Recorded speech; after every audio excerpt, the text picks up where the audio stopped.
অভাগী তুই যাবি কোথায়, ও অভাগী তোর কপাল কোথায়।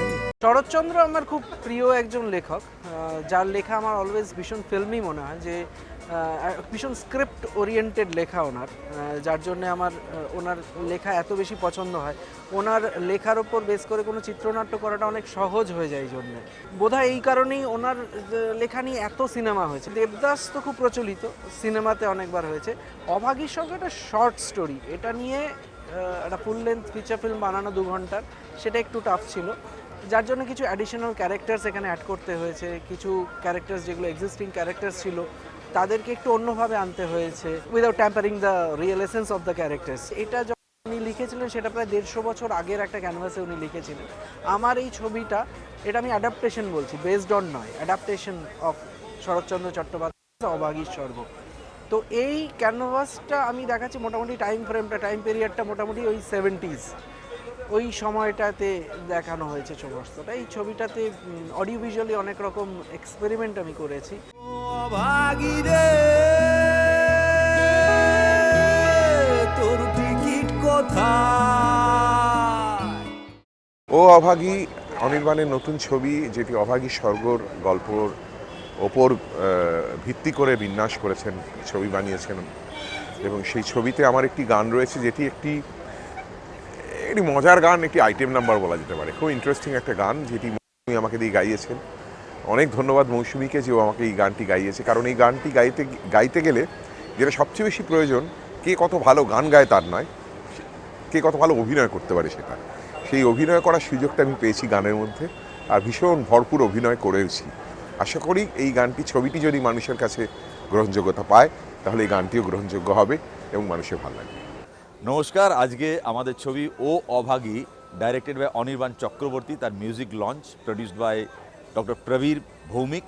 এবং গানগুলো খুব ভালো হয়েছে। গানগুলো করেছে আমার বাঁকুড়ার একজন মেয়েই বলবো, কারণ আমার থেকে ছোট, মৌসুমী, যে অনির্বাণের বউ। গানগুলো শুনলাম এবং এটাতে অ্যাক্টিং করেছে মিথিলা, সায়ন, জিনিয়া, অ্যানি এবং আরও অনেকে। অনসাম্বল কাস্ট খুব ভালো, এবং আমিও এটাতে জমিদারের রোল একটা করেছি। সো প্লিজ গানগুলো দেখুন, ভালো লাগলে শেয়ার করুন। হ্যালো এভরিবডি, আমি সিদ্ধার্থ, মানে ক্যাকটাসের সিধু। আমার তরফ থেকে এবং ক্যাকটাসের তরফ থেকে ও অভাগীর পুরো টিমকে বেস্ট উইশেস। কাজ খুব ভালো হয়েছে, গানগুলো এবং তার পিকচারাইজেশনগুলো দেখলাম, খুবই ভালো লেগেছে। Good quality music, good quality of cinematography. তাই আশা করি দর্শক শ্রোতা সবারই ভালো লাগবে। ও অভাগী ছবিটি আজকে মিউজিক লঞ্চ হচ্ছে, তো আমি মিউজিক ডিরেক্টর মৌসুমী চ্যাটার্জি। এই ছবিটি একটা অভাগী স্বর্গ, শরৎচন্দ্রের যে ছোট গল্প ছিল, সেই ছোট গল্পেরই adaptation form. Director Anirban Chakraborty, তাকে ধন্যবাদ অনেক আমাকে নেওয়ার জন্য। প্রডিউসার ডক্টর প্রবীর ভৌমিক, তাকে অনেক ধন্যবাদ আমাকে নেওয়ার জন্য। আর এই ছবিটিতে আমি যে গানগুলো বানিয়েছি, 5টা গান বানিয়েছি। তার মধ্যে একটি গান রূপঙ্কর দা গেয়েছেন, একটি গান চন্দ্রানী দি গেয়েছেন, চন্দ্রানী ব্যানার্জি, একটি গান অনির্বাণ রায় আকাশ গেয়েছেন, একটি লগ্নজিতা গেয়েছেন এবং আরেকটি বাংলাদেশের অনিমেষ রায় গেয়েছেন। তো গানগুলো শুনলে বুঝতে পারবেন এটা একটা মিউজিক্যাল এক্সপেরিমেন্ট বলা যায়। আমরা অনেক রকম এক্সপেরিমেন্ট করেছি। নমস্কার, আমি সৌমিত মুখার্জি বলছি, আর আজকের খুব আনন্দের সঙ্গে অ্যানাউন্স করছি আমরা এসেছি for the audio launch of O Abhagi. O Abhagi আমার directed by Anirban Chakraborty. Anirban is a very dear friend of mine. আমরা বহুকাল একসঙ্গে আমরা কাজ করেছি, আমরা নিজেদের জানি, একসঙ্গে আমরা বন্ধু। তো অনির্বাণের যখন একটা ছবি, আমি তো তার পাশে দাঁড়াবোই, অনেক করে আমার বলেছিল। সো আই এম ডেফিনেটলি দে, যদিও বা আমি ছবিতে কোনো কর্মেতে নেই, কিন্তু অনির্বাণের পাশে আছি, বাংলার ছবির পাশে আছি। অভাগী রে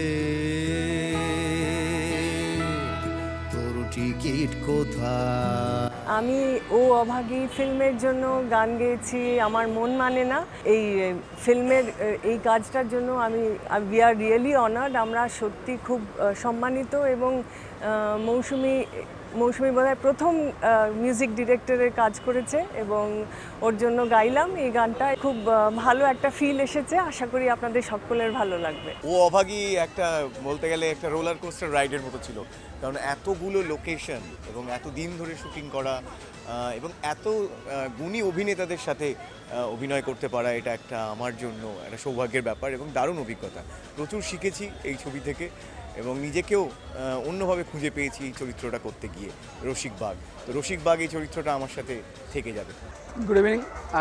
আজকে ও অভাগী মানে অভাগী স্বর্গর অবলম্বনে শরৎচন্দ্র চট্টোপাধ্যায় যে বিখ্যাত গল্প, মানে কোনো কারণে এটি যে আনটাচ ছিল, 30 কোটি বাঙালি কোনোদিন ভাবেনে যে অভাগী স্বর্গ বিগ ফ্রেমে আনা যাবে।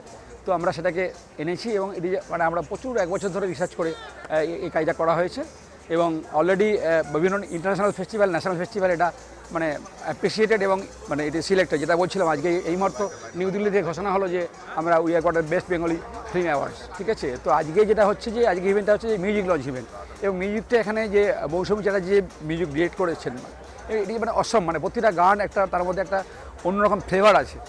যে বাঙালিরা যে সাধারণত যে মানে একটু সাধারণত কাকেও ছোটো করছি না, মানে গানের যে মানে বাংলা জগতে যদি বলা যায় যে মানে আমরা যদি বলি মানে সঙ্গীত জগতে মানে নট অনলি ইন্ডিয়া মানে ওয়ার্ল্ড সঙ্গীত জগতে যদি দেখেন সেখানে বাঙালির মানে রাজত্ব আর কি। কিন্তু কোনো কারণে একজন একটু ডেভিয়েশন হয়ে যাচ্ছিলো। তো আজকে সেই ঘটনাটাকে আমরা ফিরিয়ে এনেছি এবং এই প্রথম মনে হয় মানে বাংলা সিনেমায় কোনো একজন মানে মহিলা মিউজিক ডিরেক্টর মানে মৌসুমী চ্যাটার্জি মানে সিআই ডান ট্রিমেন্ডাস জব, ফ্যান্টাস্টিক। এবং এখানে রূপঙ্করদা গেয়েছে, লগ্নজিতা গেয়েছে, চন্নাদি গেয়েছে এবং যেটা বলছিলাম যে গানগুলোকে যেভাবে পিকচারাইজ করে এসেছে এবং যেখানে মিউজিকগুলো মানে এমন নয় যে মানে চাপিয়ে দেওয়া হয়েছে, ন্যাচারাল মিউজিকগুলোকে নেওয়া হয়েছে। মানে একদম সে ঢেকির আওয়াজ, মানে কুলোর আওয়াজ, কাপ ডিশের আওয়াজ, হ্যাঁ নর্মাল বাঁশি বেজে যাচ্ছে, যাত্রার যে ব্যাকগ্রাউন্ড মিউজিক ছিল সেই ব্যাকগ্রাউন্ড মিউজিকটা ইউজ করা হয়েছে। মানে এখানে মানে একদম দুর্দান্ত এবং যে এই ছবির জন্য যারা পোস্ট প্রোডাকশন করেছেন প্রত্যেকে জাতীয় পুরস্কার প্রাপ্ত। সো আমরা we hope it will make a grand success. Already বিভিন্ন ন্যাশনাল ইন্টারন্যাশনাল ফেস্টিভ্যালে এটা মানে অ্যাপ্রিসিয়েটেড হচ্ছে। 29 মার্চ আসছে, আপনারা সবাই দেখবেন। আমি জানি বাঙালি সাহিত্য দেখতে ভালোবাসে, আর শরৎচন্দ্র যখন কথা আসবে তখন তো অভাগী স্বর্গ প্রত্যেকের মনের কাছের গল্প। মানে কিন্তু কোনো কারণে মানে I am really lucky and it is honour for me যে আমি অভাগী স্বর্গ ফার্স্ট টাইম ওয়ার্ল্ড সিনেমাতে বড় ফ্রেমে নিয়ে আসছি। অভাগী